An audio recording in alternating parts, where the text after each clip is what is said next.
আসসালামু আলাইকুম এভরিওয়ান। চলেন আজকে আপনাদেরকে নিয়ে চিটাগংয়ের পতেঙ্গা বিচ এবং সীতাকুণ্ড ঝর্ণা থেকে ঘুরে আসি।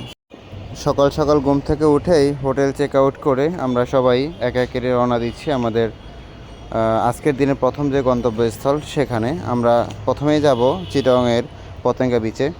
যদিও সেখানে যাওয়ার কথা ছিল গতকাল রাতে। আমরা গতকাল সারাদিন বাইক রাইড করার পর এত বেশি ক্লান্ত ছিলাম যেই সন্ধ্যার পর কারো বের হওয়ার ইচ্ছাই ছিল না। তাই আজকের প্ল্যান হচ্ছে সকাল সকাল আমরা চিটাগংয়ের পতেঙ্গা বিচ ঘুরবো এবং সেখান থেকে সোজা চলে যাব আমরা সীতাকুণ্ডে। সেখানে গিয়ে ঝর্ণায় গোসল টোসল করে তারপরে প্ল্যান হচ্ছে আমরা দুপুরের পর 3-4টার দিকে আমরা ঢাকার দিকে রওনা দিব ইনশাল্লাহ। তো এইভাবেই আমাদের আজকের প্ল্যান অনুযায়ী পথ চলা শুরু। আমরা চিটাগংয়ের সুন্দর সুন্দর রাস্তাগুলো অবজার্ভ করতে করতে আমরা পতেঙ্গা বিচের দিকে যাচ্ছি। আসলে বাইক রাইডের মজাটাই আসলে এখানে, মানে আপনি যখন নর্মালি বাসে বা প্রাইভেট গাড়িতে আপনি যখন ট্যুর করেন হয়তো বা সেখানে বসে থাকা ফোন টিপা ছাড়া আপনার তেমন খুব একটা কাজ নেই। বাট আপনি যখন বাইকে ট্যুর করবেন, বাইকে ঘুরবেন একেবারে সামনে থেকে এবং নিজের মতো করে পুরো প্রকৃতিটাকে অবজার্ভ করার একটা সুযোগ থাকে এবং চাইলেই রেস্ট নেওয়া যায়, ট্রি ব্রেক নেওয়া যায়, কোনো একটা সুন্দর জায়গা দেখলে ছবি তোলা যায়। সো এটা হচ্ছে একটা বাইক ট্যুরের মজা। এরপর যদি আমরা বর্তমান সমাজের কথা চিন্তা করি, বিশেষ করে যে ইয়াং জেনারেশন এত বেশি ফোন অ্যাডিক্টেড, প্লাস আমরা জুয়ার সাথে যেভাবে বর্তমান সমাজের ইয়াং ছেলেরা যেভাবে সম্পৃক্ত হচ্ছে, এটা আসলে ভবিষ্যৎ কী দাঁড়াবে আল্লাহ মাহবুদ জানেন। তো সেই জায়গা থেকে আমার মনে হয় যে কিছু টাকা খরচ করে অ্যাটলিস্ট পৃথিবীটা বা নিজের দেশটা দেখা অন্তত জরুরি। তো যাদের মূলত ভ্রমণের নেশা আছে, আমি তাদেরকে অন্যান্য নেশার মধ্যে পড়তে দেখি না, কারণ ভ্রমণ পিপাসুরা সবসময় নতুন নতুন গন্তব্য খোঁজে।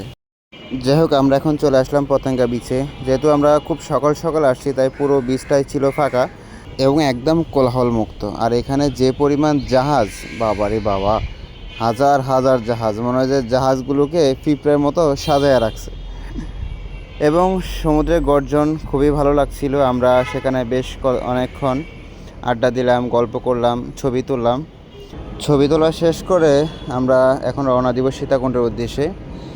তো সকাল সকাল সীতাকুণ্ড গিয়ে সেখানে ঝর্ণায় গোসল করে তারপর আবার ঢাকা ফিরতে হবে, তাই আর দেরি করলাম না। এখানে আবারও সবাই আমরা চলতে থাকলাম সীতাকুণ্ডের উদ্দেশ্যে। আসলে এত সুন্দর রাস্তা দেখলে বাইকের থ্রোটল কন্ট্রোল করা খুবই কঠিন। যদিও আমাদের গ্রুপের নিয়ম হচ্ছে আমরা 70 থেকে 80 স্পিডে বাইক চালাবো, কিন্তু এত সুন্দর রাস্তা পাইলে আসলে 70-80-র মধ্যে থাকা যায় না। তো কেউ 110-20-এ উঠে যাচ্ছে। তো এইভাবে মূলত আমাদের পথ চলা। তবে যত স্পিড উঠাই না কেন সবাই নিজ জায়গা থেকে শতভাগ সতর্ক থাকে এবং আমাদের যে অ্যাডমিন প্যানেল আছেন তারাও আমাদেরকে বারবার সতর্ক করেন, কারণ যত জায়গায় যাই না কেন দিন শেষে আমাদেরকে বাড়িতে ফিরতে হবে, আমাদের পরিবারের কাছে ফিরতে হবে। তো সেই কথাটা সবারই মাথায় থাকে। তো আনন্দটা এত বেশি উচ্ছৃঙ্খল হয় না যেটা জীবনে যে অনেক ঝুঁকিপূর্ণ। আমরা সবসময় খুব রুলস মেনটেন করে ইনশাল্লাহ বাইক রাইড করি।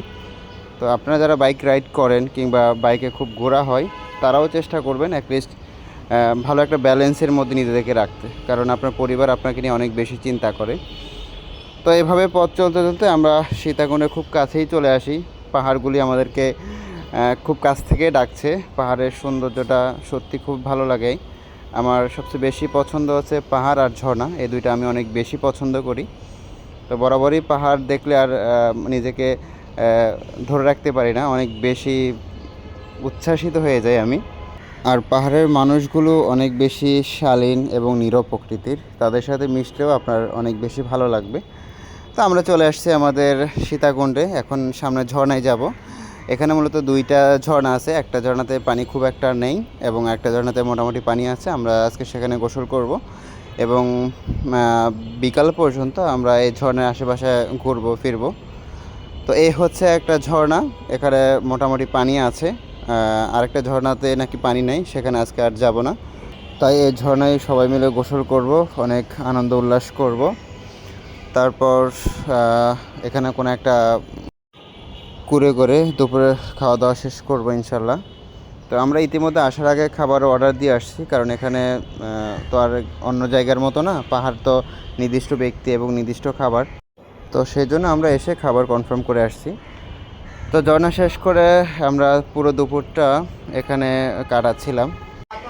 সত্যি ভাই, বাংলাদেশটা অসম্ভব সুন্দর, এটা নিজ চোখে না দেখলে বোঝা যায় না। তারপর গোসল শেষ করে আসার পথে একটা আম গাছ দেখলাম এবং ভাগ্যক্রমে আমি একটা আমও পেয়ে গেলাম। আমরা যথেষ্ট মিষ্টি ছিল। এখন আমাদের দুপুরের খাবারের পালা, আমরা এখন খাওয়া দাওয়া করব। খাওয়া দাওয়া শেষ করে ইনশাল্লাহ আবারও রওনা দিব আমাদের নিজ গন্তব্যস্থল ঢাকার উদ্দেশ্যে। কারণ 2 দিনে অনেক ঘোরা হয়েছে, শরীর অনেক বেশি ক্লান্ত। এখন বাসায় যাব, রেস্ট নিব। সো সবাইকে অনেক বেশি ধন্যবাদ এখন পর্যন্ত আমার ভিডিওটা দেখার জন্য। আমি চেষ্টা করি দেশটা ঘোরার, শুধু আমি না, আমার মতো অনেকেই আছেন, তার মধ্যে আমি একজন।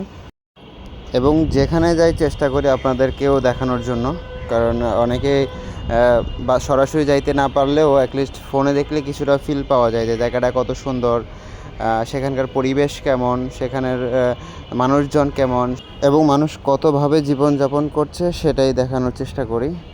আসলে পাহাড়ে আমরা সাধারণ মানুষ যাই ঘুরতে, কিন্তু অসংখ্য মানুষ পাহাড়ে বসবাস করে। পাহাড়টা আমাদের কাছে যতটা সুন্দর, তাদের কাছে পাহাড়টা তত বেশি ভয়ঙ্কর। কারণ পাহাড়ের যোগাযোগ ব্যবস্থা থেকে শুরু করে সকল দিক থেকে তারা বঞ্চিত। শিক্ষাগত অবস্থা, স্কুল কলেজ তো খুব একটা তেমন হয় না, এবং যাতায়াত অবস্থা থেকে শুরু করে সব কিছু দিক থেকে, এবং নেটওয়ার্কিংয়ের সেক্টর থেকে চিন্তা করলেও তারা অনেক বেশি পিছিয়ে। তো এই জন্য বললাম যে পাহাড়টা সুন্দর, কিন্তু সবার জন্য না। যাই হোক, এখন আমরা ঢাকার খুব কাছাকাছি চলে আসছি। কিছুক্ষণ পর আমরা মিয়ামিতে একটু যাত্রা বিরতি দিব, কারণ একটানা বেশিক্ষণ বাইক রাইড করা শরীর এবং বাইক দুইটার জন্যই ক্ষতিকর। তো এই জন্য আমরা চেষ্টা করি 60-70 কিলোমিটার পর পর যাত্রা বিরতি দিতে এবং নিজেকে রিফ্রেশ করতে। তো মিয়ামিতে যাত্রা বিরতি দেওয়ার পর সেখানে চা কফি খেয়ে কিছুক্ষণ রেস্ট নিয়ে রওনা দিলাম ঢাকার উদ্দেশ্যে। আলহামদুলিল্লাহ কিছুক্ষণের মধ্যেই আমরা আমাদের নিজ গন্তব্যে পৌঁছে যাই। তো আজকের ভিডিও এই পর্যন্তই। সবাই ভালো থাকবেন, দোয়া করবেন। আসসালামু আলাইকুম।